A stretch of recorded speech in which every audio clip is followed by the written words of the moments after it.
4 ଫେବୃଆରୀ 2025 ଠାରୁ ମେଷରାଶି ବ୍ୟକ୍ତିମାନଙ୍କର ଜୀବନ ବଦଳିବାକୁ ଯାଉଅଛି ଏବଂ ମେଷରାଶି ବ୍ୟକ୍ତିମାନଙ୍କର ଜୀବନରେ ଚାଲୁଥିବା ସବୁ ଦୁଃଖ କଷ୍ଟର ଅନ୍ତ ହେବାକୁ ଯାଉଅଛି।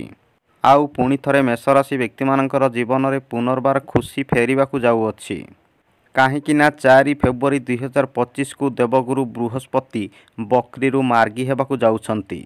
ଏହି କାରଣରୁ ଫେବୃଆରୀ ମାସ 4 ତାରିଖ ଠାରୁ ମେଷରାଶି ବ୍ୟକ୍ତିମାନଙ୍କର ଜୀବନରେ ବହୁତ ବଡ଼ ପରିବର୍ତ୍ତନ ଆସିବାକୁ ଯାଉଅଛି। ତେବେ ଦର୍ଶକ ବନ୍ଧୁ, ଆଜିର ଏହି ଭିଡ଼ିଓଟିରେ ଆମେ ଜାଣିବା, ଯେବେ ଦେବଗୁରୁ ବୃହସ୍ପତି ବକ୍ରିରୁ ମାର୍ଗୀ ହେବେ, ମେଷରାଶି ବ୍ୟକ୍ତିମାନଙ୍କର ସ୍ୱାସ୍ଥ୍ୟରେ ଏବଂ ଶିକ୍ଷା କ୍ଷେତ୍ରରେ, ଆଉ ପ୍ରେମ ଜୀବନରେ ଏବଂ ଦାମ୍ପତ୍ୟ ଜୀବନରେ, ଆଉ ତା ସହିତ ଚାକିରି କ୍ଷେତ୍ରରେ ଏବଂ ବେପାର ବାଣିଜ୍ୟରେ କେଉଁ ସବୁ ବଡ଼ ପରିବର୍ତ୍ତନ ଆସିବାକୁ ଯାଉଅଛି, ଜାଣିବା ଆଜିର ଏହି ଭିଡ଼ିଓଟିରେ ସମ୍ପୂର୍ଣ୍ଣ ବିଷୟରେ। ଯଦି ଆପଣଙ୍କର ମେଷ ରାଶି ହୋଇଥାଏ, ତାହେଲେ ଆପଣଙ୍କର ଫାଇଦା ପାଇଁ ଏହି ଭିଡ଼ିଓକୁ ଥରେ ମାତ୍ର ଶେଷ ପର୍ଯ୍ୟନ୍ତ ନିଶ୍ଚୟ ଦେଖନ୍ତୁ। ଆଉ ଯଦି ପ୍ରଥମ କରି ଆମ ଚ୍ୟାନେଲରେ ଆସିଛନ୍ତି, ତାହେଲେ ଆମ ଚ୍ୟାନେଲକୁ ସବସ୍କ୍ରାଇବ୍ କରନ୍ତୁ ଏବଂ ଭିଡ଼ିଓକୁ ଗୋଟିଏ ଲାଇକ୍ କରନ୍ତୁ, ସେୟାର କରନ୍ତୁ ଏବଂ କମେଣ୍ଟ ବକ୍ସରେ ସହୃଦୟରେ ଜୟ ଶ୍ରୀରାମ ଏବଂ ଜୟ ହନୁମାନ ଅବଶ୍ୟ ଲେଖନ୍ତୁ। ଏବେ ଚାଲନ୍ତୁ ଦର୍ଶକ ବନ୍ଧୁ, ସମ୍ପୂର୍ଣ୍ଣ ଭିଡ଼ିଓଟି ଆରମ୍ଭ କରିନେବା।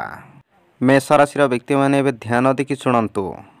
ଫେବୃଆରୀ ମାସ 4 ତାରିଖକୁ ଦେବଗୁରୁ ବୃହସ୍ପତି ଆପଣଙ୍କର ରାଶିରେ ଦ୍ୱିତୀୟ ଘରେ ବକ୍ରିରୁ ମାର୍ଗୀ ହେବାକୁ ଯାଉଛନ୍ତି। ସର୍ବପ୍ରଥମେ ଜାଣିବା, ଯେବେ ଦେବଗୁରୁ ବୃହସ୍ପତି ବକ୍ରିରୁ ମାର୍ଗୀ ହେବେ, ଆପଣଙ୍କର କୁଟୁମ୍ବ ପରିବାରରେ କେଉଁ ସବୁ ବଡ଼ ପରିବର୍ତ୍ତନ ଆସିବାକୁ ଯାଉଅଛି।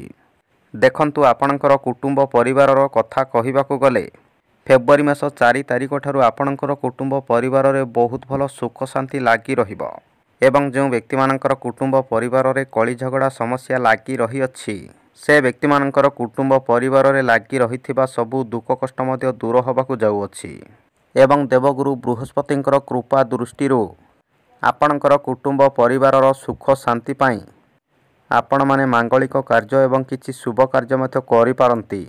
ଆଉ ଆପଣଙ୍କର କୁଟୁମ୍ବ ପରିବାରରେ ବହୁତ ଭଲ ସମ୍ପର୍କ ମଧ୍ୟ ରହିବ ଏବଂ ଆପଣଙ୍କ ଭିତରେ ବହୁତ ଭଲ ଜ୍ଞାନ ଏବଂ ଟ୍ୟାଲେଣ୍ଟ ମଧ୍ୟ ରହିବ। ଏବେ ଆସନ୍ତୁ ଜାଣିବା, ଯେବେ ବୃହସ୍ପତି ବକ୍ରିରୁ ମାର୍ଗୀ ହେବେ, ଆପଣଙ୍କର ପ୍ରେମ ଜୀବନରେ କେଉଁ ସବୁ ପରିବର୍ତ୍ତନ ଆସିବାକୁ ଯାଉଅଛି। ଆପଣଙ୍କର ପ୍ରେମ ଜୀବନର କଥା କହିବାକୁ ଗଲେ, 4 ଫେବୃଆରୀ 2025 ଠାରୁ ଆପଣଙ୍କର ପ୍ରେମ ଜୀବନ ଆପଣଙ୍କ ପାଇଁ ବହୁତ ଭଲ ରହିବ। କିନ୍ତୁ ମନେ ରଖନ୍ତୁ ଯେ ଶନିଦେବଙ୍କର ଦୃଷ୍ଟି ଆପଣଙ୍କର ପଞ୍ଚମ ଘରେ ପଡ଼ିବା ଯୋଗୁଁ ଆପଣଙ୍କର ପ୍ରେମ ଜୀବନରେ ଆପଣଙ୍କୁ କିଛି ସୁଖ ଏବଂ ଦୁଃଖର ଉତ୍ତର ମଧ୍ୟ ଦେବାକୁ ପଡ଼ିବ। କିନ୍ତୁ ଦେବଗୁରୁ ବୃହସ୍ପତି ଆପଣଙ୍କର ପ୍ରେମ ଜୀବନରେ ଅତ୍ୟନ୍ତ ଶୁଭଫଳ ପ୍ରଦାନ କରିବେ। କିନ୍ତୁ ଜାଣି ରଖନ୍ତୁ ଯେ କିଛି ବ୍ୟକ୍ତିମାନଙ୍କର ପ୍ରେମ ଜୀବନରେ ଦୁଃଖ ଲାଗି ରହିବ। କେଉଁ ବ୍ୟକ୍ତିମାନଙ୍କର ପ୍ରେମ ଜୀବନରେ ଦୁଃଖ ଲାଗି ରହିବ ଜାଣି ରଖନ୍ତୁ। ଯେଉଁ ବ୍ୟକ୍ତିମାନେ ନିଜ ପ୍ରେମିକାକୁ ସବୁବେଳେ ମିଛ କହୁଛନ୍ତି, ସେ ବ୍ୟକ୍ତିମାନଙ୍କର ଜୀବନରେ ଦୁଃଖ ଲାଗି ରହିବ। ଏଥିପାଇଁ ଆପଣମାନେ ସବୁବେଳେ ସତ କହିବା ପାଇଁ ଚେଷ୍ଟା କରନ୍ତୁ। ଦେଖିବେ, ଆପଣଙ୍କର ପ୍ରେମ ଜୀବନରେ ଆସୁଥିବା ସବୁ ଦୁଃଖ କଷ୍ଟ ଆପଣଙ୍କ ପାଇଁ ଦୂର ହୋଇଯିବ। କିନ୍ତୁ ମେଷରାଶି ବ୍ୟକ୍ତିମାନଙ୍କ ପାଇଁ ଗୋଟିଏ ବହୁତ ବଡ଼ ଖୁସିର କଥା ହେଲା ଯେ, ଯେଉଁ ବ୍ୟକ୍ତିମାନଙ୍କର ବାରମ୍ବାର ବାହାଘର ପ୍ରସ୍ତାବ ଭାଙ୍ଗି ଯାଉଥିଲା, ସେ ବ୍ୟକ୍ତିମାନଙ୍କର ବାହାଘର ହେବାର 100% ଯୋଗ ରହିଅଛି ଏବଂ ଆପଣଙ୍କର ଘରେ ମଧ୍ୟ କିଛି ଅତିଥିମାନେ ଆସିପାରନ୍ତି। ଏହି କାରଣରୁ ଆପଣଙ୍କର ଧନ ମଧ୍ୟ ଟିକେ ଅଧିକା ଖର୍ଚ୍ଚ ହେବାର ବହୁତ ସମ୍ଭାବନା ରହିଅଛି। ଏଥିପାଇଁ ଆପଣମାନେ ଧନ ଖର୍ଚ୍ଚ କରିବା ସମୟରେ ଟିକେ ସାବଧାନ ରୁହନ୍ତୁ। ଏବେ ଆସନ୍ତୁ ଜାଣିବା, ଯେବେ ବୃହସ୍ପତି ବକ୍ରିରୁ ମାର୍ଗୀ ହେବେ, ଆପଣଙ୍କର ବେପାର ବିଜନେସରେ କେଉଁ ସବୁ ବଡ଼ ପରିବର୍ତ୍ତନ ଆସିବାକୁ ଯାଉଅଛି। ବେପାର ବିଜନେସ୍ କରୁଥିବା ବ୍ୟକ୍ତିମାନେ ଧ୍ୟାନ ରଖନ୍ତୁ ଯେ, ଯେବେ ବୃହସ୍ପତି ବକ୍ରିରୁ ମାର୍ଗୀ ହେବେ, ଆପଣଙ୍କର ବେପାର ବିଜନେସ୍ ଆପଣଙ୍କ ପାଇଁ ବହୁତ ଭଲ ଚାଲିବ। ଆଉ ଆପଣଙ୍କର ବେପାର ବିଜନେସରେ ଆପଣଙ୍କୁ ବହୁତ ଭଲ ଲାଭ ମିଳିବାର ମଧ୍ୟ ସମ୍ଭାବନା ରହିଅଛି। ଏବଂ ଆଉ ଗୋଟିଏ କଥା ଜାଣି ରଖନ୍ତୁ ଯେ, ରାହୁଦେବ ଏବଂ ଶୁକ୍ରଦେବ ଆପଣଙ୍କର ଦ୍ୱାଦଶ ଘରେ ବିରାଜମାନ ରହିକି ଆପଣଙ୍କୁ ସୁଖ ଶାନ୍ତିରେ ବଞ୍ଚିବା ପାଇଁ ରାହୁଦେବ ଏବଂ ଶୁକ୍ରଦେବ ଆପଣଙ୍କୁ ଅତ୍ୟନ୍ତ ଶୁଭଫଳ ପ୍ରଦାନ କରିବେ। କିନ୍ତୁ ଧ୍ୟାନ ରଖନ୍ତୁ ଯେ, ରାହୁ ଏବଂ ଶୁକ୍ର ଆପଣଙ୍କର ଦ୍ୱାଦଶ ଘରେ ବିରାଜମାନ ରହିବା ଯୋଗୁଁ ଆପଣଙ୍କର ଧନ ମଧ୍ୟ ଟିକେ ଅଧିକା ଖର୍ଚ୍ଚ ହେବାର ବହୁତ ସମ୍ଭାବନା ରହିଅଛି। କିନ୍ତୁ ଆପଣଙ୍କର ଦଶମ ଘରେ ସୂର୍ଯ୍ୟଦେବ ଏବଂ ବୁଧଦେବ ବିରାଜମାନ ରହିବା ଯୋଗୁଁ ଆପଣଙ୍କ ପାଇଁ ବୁଧ ଆଦିତ୍ୟ ରାଜଯୋଗ ବନୁଅଛି। ଏହି କାରଣରୁ ଆପଣଙ୍କର ଜୀବନରେ ବହୁତ ବଡ଼ ପରିବର୍ତ୍ତନ ମଧ୍ୟ ଆସିବାକୁ ଯାଉଅଛି। ଏବଂ ଯେଉଁ ବ୍ୟକ୍ତିମାନେ ଚାକିରି କରୁଛନ୍ତି, ସରକାରୀ ଚାକିରି ହେଉ କିମ୍ବା ପ୍ରାଇଭେଟ୍ ଚାକିରି ହେଉ, ଚାକିରି କରୁଥିବା ବ୍ୟକ୍ତିମାନେ ଧ୍ୟାନ ରଖନ୍ତୁ ଯେ, ଦେବଗୁରୁ ବୃହସ୍ପତିଙ୍କର କୃପା ଦୃଷ୍ଟିରୁ 4 ଫେବୃଆରୀ 2025 ଠାରୁ ଆପଣଙ୍କର ଚାକିରି ଜୀବନରେ ବହୁତ ବଡ଼ ପରିବର୍ତ୍ତନ ଆସିବାକୁ ଯାଉଅଛି।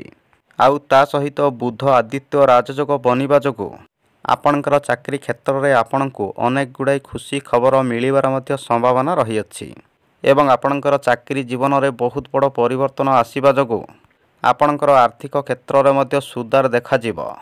आउ ता सहित आपणको बहुत भल पदोन्नति मध्य मिलिबाकु जाउअछि। एबे आसंतु जानिबा जेबे बृहस्पति मार्गी हेबे आपणकर कैरियर रे केउ सबु बड़ परिवर्तन आसीबाकु जाउअछि। देखंतु आपणकर कैरियर रो कथा कहिबाकु गले सूर्यदेव एवं बुधदेव आपणकर दशम घरे विराजमान रहिबा जोगु आपणकर कैरियर रे आपणको बहुत भल फायदा मिलिबार संभावना रही अछि। आउ आपणकर टैलेंट एवं ज्ञान जोगु आपणको लोक माने बहुत प्रशंसा मध्य करिवे एवं आपणकर प्रत्येक काम कार्य को आपण माने मन ध्यान देखि करिबाकु लागिबे। किंतु गुटे खुशीर कथा हला जे आपणकर काम कार्य रे आपणको बहुत भल फायदा मिलिबार संभावना रही अछि। आउ गुटे कथा ध्यान रखंतु जे केतुदेव आपणकर षष्ठ घरे विराजमान रहिबा जोगु आपणको उपरे काम कार्यर भार टिके अधिका रहिबो काहेकि ना आपणको पाखरे टिके अधिकारु अधिका काम आसीबो। किंतु सबु बेले गुटे कथा ध्यान रखंतु जे जेते बेले आपणको उपरे टिके अधिका काम कार्यर भार बढ़ी जिवो सबु बेले आपणकर स्वास्थ्य प्रति टिके ध्यान रखिबा पई चेष्टा करंतु। आउ ता सहित आपण माने खाइबा पीबारे मध्य टिके ध्यान रखंतु। किंतु आपणको पई गुटे बहुत बड़ खुशीर कथा हला जे जेबे बृहस्पति वक्रीरु मार्गी हेबे आपणकर प्रत्येक स्वप्न पूर्ण होबार बहुत संभावना रही अछि एवं वर्ष वर्ष धरी अधा रहिथिबा आपणकर काम मध्य पूर्ण होइजिवो एवं बृहस्पतिंकर कृपा दृष्टि आपणकर प्रत्येक कार्य रे आपणको बहुत भल फायदा मिलिबार संभावना मध्य रही अछि। एबे आसंतु जानिबा जेबे बृहस्पति वक्रीरु मार्गी हेबे 4 फेब्रुआरी 2025 ठारू आपणकर स्वास्थ्य एवं हेल्थ केमिति रहिबो। आपणकर स्वास्थ्यर कथा कहिबाकु गले 4 फेब्रुआरी 2025 ठारू आपणकर स्वास्थ्य आपणक पई मध्यम धरण रहिबो काहेकि ना आपणकर षष्ठ घरे केतुदेव विराजमान रहिबे।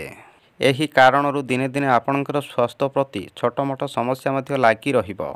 एही कारणरू आपणकर स्वास्थ्य प्रति विशेष जत्न रखंतु एवं मेष राशि व्यक्ति माने ध्यान रखंतु जे जदि आपणकर स्वास्थ्य प्रति कोनोसी भी बड़ समस्या देखा दिए ताहले आपण माने तुरंत हॉस्पिटल को जांतु एवं डॉक्टरंकर परामर्श नियंतु। किंतु मेष राशि व्यक्ति मानक पई सबुठु बड़ खुशीर कथा हला जे आपणकर जीवन में लागी रहिथिबा आर्थिक स्थिति रे सुधार आसीबाकु जाउअछि काहेकि ना देवगुरु बृहस्पतिंकर कृपा दृष्टि 4 फेब्रुआरी 2025 ठारू आपणकर प्रत्येक काम कार्य रे आपणको बहुत भल धन लाभ मिलिबार संभावना रही अछि एवं वर्ष वर्ष धरी पड़ी रहिथिबा आपणकर धन मध्य आपण माने फेरस्त पाई पारंती। एही कारणरू 4 फेब्रुआरी ठारू आपणकर जीवन में बहुत बड़ परिवर्तन आसीबाकु जाउअछि। किंतु मेष राशि व्यक्ति माने ध्यान रखंतु जे आपण माने प्रत्येक दिन देवगुरु बृहस्पतिंकर बीज मंत्र 108 थर निहाती जप करंतु एवं प्रत्येक दिन हनुमान चालीसा पाठ करंतु।